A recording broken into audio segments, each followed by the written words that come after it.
नमस्कार साथियों, स्वागत है आपका हमारे चैनल भगवड गीता वाईटी पर।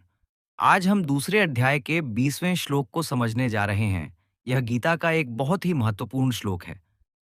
यह श्लोक आत्मा के बारे में है, आत्मा की वास्तविकता के बारे में है।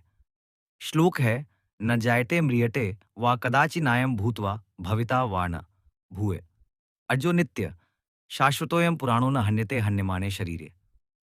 दोस्तों, इस श्लोक का अर्थ बहुत ही सरल और स्पष्ट है। भगवान श्री कृष्ण अर्जुन से कह रहे हैं कि आत्मा कभी पैदा नहीं होती और आत्मा कभी मरती भी नहीं है।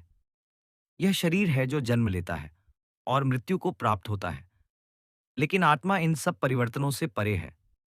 आत्मा न तो पैदा होती है और न ही उसका अंत होता है।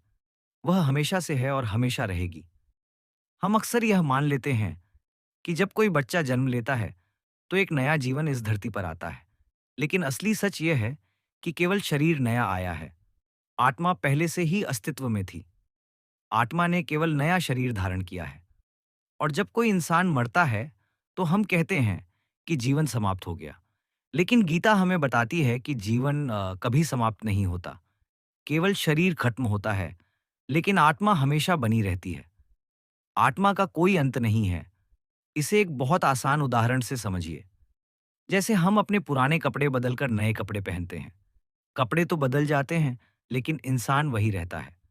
हमारे बदलने से हमारी पहचान नहीं बदल जाती। ठीक उसी प्रकार आत्मा भी शरीर बदलती है।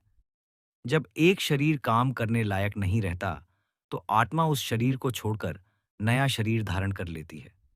यही कारण है कि गीता कहती है, आत्मा नित्य है, अमर है, उसका कोई अंत नहीं है। अब यहाँ भगवान श्री कृष्ण आत्मा की 4 अद्भुत विशेषताएं बताते हैं। पहली, आत्मा अजर है, यानी आत्मा कभी बूढ़ी नहीं होती। हमारा शरीर तो बूढ़ा हो सकता है, हमारी त्वचा झुर्रियों से भर सकती है, बाल सफेद हो सकते हैं, लेकिन आत्मा पर इन सब का कोई असर नहीं होता। आत्मा हमेशा युवा रहती है। दूसरी, आत्मा नित्य है। इसका अर्थ है कि आत्मा हमेशा से रही है और हमेशा रहेगी। जिस तरह सूर्य हर रोज उदय होता है और अस्त होता है, लेकिन वास्तव में सूर्य हमेशा आकाश में है, वैसे ही आत्मा भी कभी समाप्त नहीं होती। तीसरी, आत्मा शाश्वत है, यानी आत्मा को कोई नष्ट नहीं कर सकता।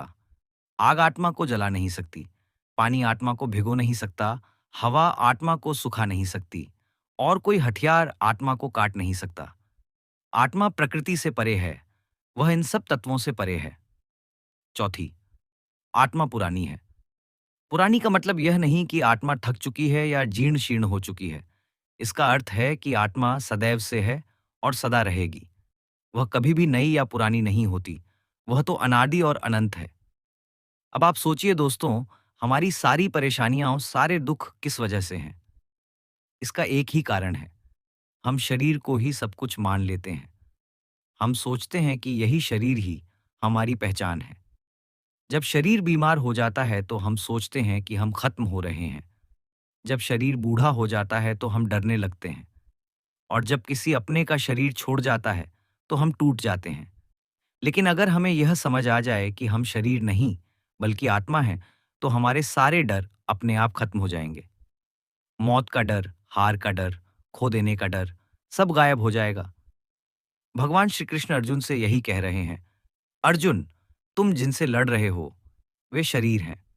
उनका शरीर जरूर मरेगा, लेकिन उनकी आत्मा कभी नहीं मर सकती। आत्मा न तो पैदा होती है और न मरती है। इसलिए तुम दुख मत करो और अपने धर्म, अपने कर्तव्य का पालन करो। अब इसे हम अपने जीवन में कैसे लागू कर सकते हैं? मान लीजिए कि आपके घर में कोई बहुत ही प्रिय व्यक्ति चला जाता है। स्वाभाविक है कि हमें बहुत दुख होता है। आंसू रुकते नहीं, दिल टूट जाता है। लेकिन अगर हम गीता की इस शिक्षा को याद करें कि आत्मा कभी नहीं मरती, तो हमारे मन को बहुत बड़ी सांत्वना मिलती है। हमें यह विश्वास मिलता है कि वह आत्मा कहीं ना कहीं, किसी न किसी रूप में एक नई यात्रा शुरू कर चुकी है। यह समझ हमारे जीवन को हल्का बना देती है। हम हर समय डर और चिंता में जीने के बजाय आत्मविश्वास और शांति के साथ जी पाते हैं। मृत्यु हमें हिला नहीं पाती, क्योंकि हम जानते हैं कि मृत्यु केवल शरीर की है, आत्मा की नहीं। यही कारण है कि गीता कहती है, आत्मा अमर है और इस अमरता का ज्ञान ही इंसान को सबसे बड़ा साहस देता है। अगर हम आत्मा की इस शिक्षा को समझ लें, तो जीवन का नजरिया ही बदल जाता है। तब हमें मृत्यु का भय नहीं सताता, तब हम हर परिस्थिति में शांत रहते हैं और तब हम समझ पाते हैं कि असली पहचान शरीर नहीं, आत्मा है। यही समझ गीता का सबसे गहरा संदेश है।